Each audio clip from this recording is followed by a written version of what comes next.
City of Medford also getting a new mayor this year. That's right. Michael Zarosinski brings his experience as an engineer and a member of Medford's planning committee to his new position. NewsWatch 12 is sitting down with Mayor-elect Zarosinski on Zoom. We did last night as well. And Mayor-elect Zarosinski, we want to thank you so much for joining us again today.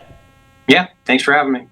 So the first thing we want to ask you today, now that you are Medford's mayor-elect, is how are you feeling going into this position?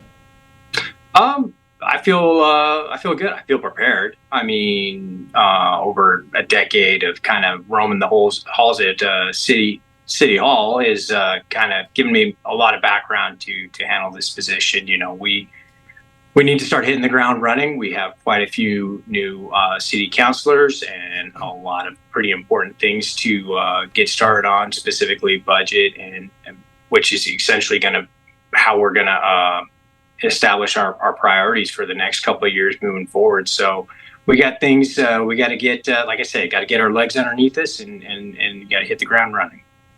Yeah, you mentioned hitting the ground running with that budget, but what are some of Medford's biggest issues to you right now, and how are you planning on addressing them?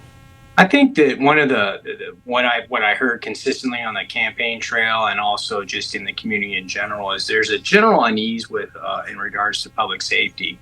I think if you start looking at the numbers, you know, the work that sort of started while I was on council and continued under the current council has had just a dramatic effect on the amount of illegal campgrounds in the community. I think currently right now we're down about 96%.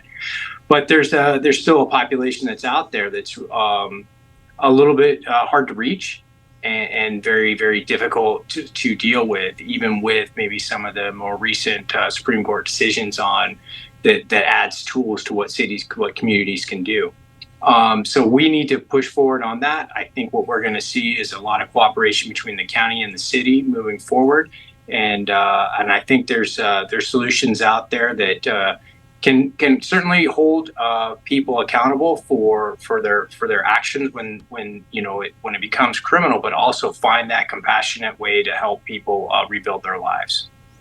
And you mentioned homeless encampments, which is a top concern among our viewers. We hear about it a lot. Obviously, the Supreme Court case out of Grants Pass. But another thing we've covered in Jackson County and specifically Medford is the Medford Livability Team, which current Mayor Randy Sparacino has shared a lot of praise about lowering the number of homeless encampments that we see in Medford. So the question I have for you, Michael, is with the reducing numbers of homeless encampments through the Livability Team, and you mentioned the budget, is the Livability Team something you see continuing in Medford during your tenure?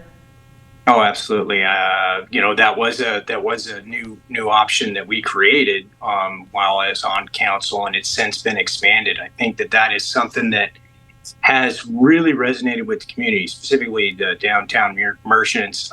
Specifically, things were a lot better than they were. We haven't gotten to where we want to be, but in all honesty, no, that program has been, I think, a tremendous success and will continue.